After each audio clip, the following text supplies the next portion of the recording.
अगर आपको call centre में जॉब करनी है और आप चाहते हैं कि कॉल सेंटर में क्या कुछ होता है, तो आपके लिए वीडियो बहुत फ़ायदेमंद है।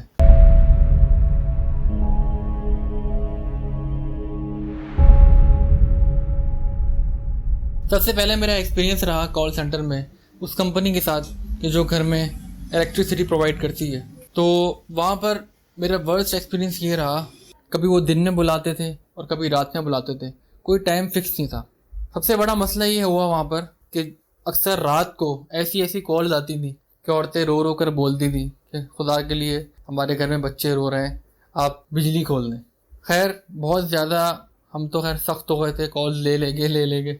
इन दी एंड ये हुआ कि मुझे वहाँ से हटना इसलिए पड़ गया क्योंकि टाइमिंग का बड़ा मसला था। कभी दिन में बुला लेते, कभी 8 घंटे की जगह कहते थे 18 घंटे रुकना है, कभी 24 घंटे रुकना है, तो कोई टाइम फिक्स नहीं था वहाँ पर। तो कॉल सेंटर कुछ ऐसे होते हैं जहाँ पर ये होता है। तो जब भी आप किसी कॉल सेंटर में जाएँ तो वहाँ पर आपको इस चीज़ का पूछना लाजमी चाहिए और आपको अपॉइंटमेंट लेटर में भी लिखवाना चाहिए कि आपकी टाइमिंग क्या होगी और आपको अगर एक्स्ट्रा टाइम बैठना है तो कितने घंटे बैठना पड़ेगा, 2 घंटे बैठना पड़ेगा, 6 घंटे बैठना पड़ेगा। तो ये आपको पता होना चाहिए, वरना आप जो है ना मुश्किल में आ जाएंगे। दूसरा एक्सपीरियंस मेरा वो रहा कि जो टेलीफोन कंपनी है, लैंडलाइन के ज़रिए टेलीफोन प्रोवाइड करती है, उसमें मेरा वर्स्ट एक्सपीरियंस ये रहा कि उनके इंटरनेट सर्विसेज का बड़ा मसला रहता था आए दिन। अच्छा, लोगों को भी समझ में नहीं आती थी भाई लोग वही इंटरनेट सर्विसेज क्यों लेते हैं जब उनको पता है ये लाइन का मसला रहता है। बस बात वही है कि वो सस्ते सर्विसेज प्रोवाइड करते थे तो लोगों ने सोचा भाई चलो इनसे ले लिया करें। तो अक्सर लोगों को वही शिकायत होती थी कि ले तो लेते थे, चलता था 1 महीने, 1.5 महीने, 2 महीने, उसके बाद फिर वही मसला कि नेट काम नहीं करता था। तो वहाँ पर समझ लें 8 घंटे में 7 घंटे हमें ऑनलाइन रहना होता था और 45 मिनट का हमारा ब्रेक होता था जिसमें नमाज, वॉशरूम, खाना वगैरह सब उसी में करना होता था। तो 45 to 50 मिनट्स की हमें ब्रेक मिलती थी पूरे 8 घंटे में।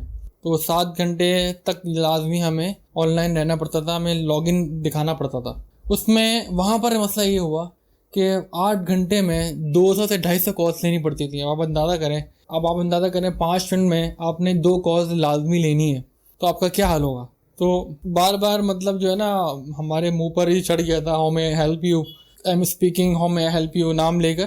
तो मैं इतना उसका आदी हो गया था कि वहाँ से ऑफिस से जब मैं घर पे आता था तो आम कॉल्स पर भी मैं इसी तरह बात करता था, hello how may I help you, और एंडिंग में बोलता था थैंक यू फॉर कॉलिंग, अल्लाह हाफिज़। तो ये होता है जब कॉल सेंटर में आप जॉब करते हैं और आप इतनी कॉल्स लेते हैं तो आपके साथ ये होता है कि इंट्रो और एंडिंग आपको जो है ना आप भूल नहीं पाते या निकाल नहीं पाते अपने ध्यान से। तीसरा मेरा एक्सपीरियंस अच्छा रहा उस कॉल सेंटर में जो फॉरेन कॉल सेंटर था, आउटबाउंड कॉल सेंटर था। वहाँ पर मेडिकल का सामान जो होता है छोटा मोटा वो हमें उनको प्रोवाइड करना होता था। होता ये था कि हम बाहर कॉल करते थे और उनके मेडिकल के ज़रिए हम क्लेम करते थे। अच्छा, सबसे पहले ये था कि हमारा जो लाइन होती थी हमें उनसे पूछना होता आपके जिस्म में कहीं दर्द है, ठीक है ना। अब इसमें जाहिर है हम लोकल पाकिस्तानी लोग हैं, हमारे अंदर फॉरेन एक्सेंट जो होता है इतनी आसानी से नहीं आ सकता जब तक हम उसकी अच्छी खासी प्रैक्टिस ना कर लें। तो वो एक बाहर का बंदा समझ जाता है भाई ये फॉरेनर नहीं है, ये लोकल बंदा है जो इंग्लिश में बात कर रहा है। तो अब उनको ये बोलना होता था जब भी कॉल उठा के, do you have any pain in your body. अब किसी के पेन समझ में ही नहीं आता था, उसको पेन बोलो तब समझ में नहीं आता था, पेन बोलो तब समझ में नहीं आता था। तो बड़ी मुश्किल से लड़के उनको फिर जो है ना कन्विंस करते थे भाई आपके जिस्म में कोई दर्द है। तो बार बार उनको बोल के प्रैक्टिस करते थे, do you have any pain in your body pain. तो ये एक्सपीरियंस रहा, लेकिन वहाँ पर मुझे ये फ़ायदा हुआ कि मेरी इंग्लिश थोड़ी इम्प्रूव हो गई थी, बोलने की स्पीकिंग स्किल। ज़ाहिर है जब आप अब टूटी फूटी बोलना शुरू करते हैं तो फिर आसपास के बैठे ही बोलते हैं भाई क्या बोल रहा है, ऐसी तो नहीं बोल, उसके समझ में नहीं आएगा, वो तो कॉल काट देगा। तो ये आहिस्ता आहिस्ता करते करते इंग्लिश स्पीकिंग स्किल बेहतर हुई। तो उसके बाद फ़ायदा ये हुआ वहाँ पर कि स्पीकिंग स्किल्स बहुत अच्छी, और एक तो और बाहर के बंदों से किस तरह बात करनी चाहिए, किस तरह कन्विंस करते हैं उनको उनसे मनवाने के लिए, ये फ़ायदा हुआ। तो कॉल सेंटर में अगर आप इनबाउंड कॉल सेंटर में जाना चाह रहे हैं, इनबाउंड कॉल सेंटर में जाएं, लेकिन वहाँ ये देख लें ट्रैफिक कितना है, और ऐसा ना हो कि आप जो है ना आधे पागल हो जाएं। और अगर आउटबाउंड में जा रहे हैं, आउटबाउंड में ये होना चाहिए कि अगर सेल्स में जा रहे हैं टारगेट आपको लाजमी करना है, और अगर आपका मार्केटिंग का एक्सपीरियंस नहीं है तो फिर आप अचीव नहीं कर सकते। तो ये बात याद रखिएगा कि अगर आपके पास सेल्स का एक्सपीरियंस है, मार्केटिंग का, तब आप आउटबाउंड कॉल सेंटर में जाएं, अदरवाइज़ आपके लिए बहुत मुश्किल हो जाएगा टारगेट अचीव करना।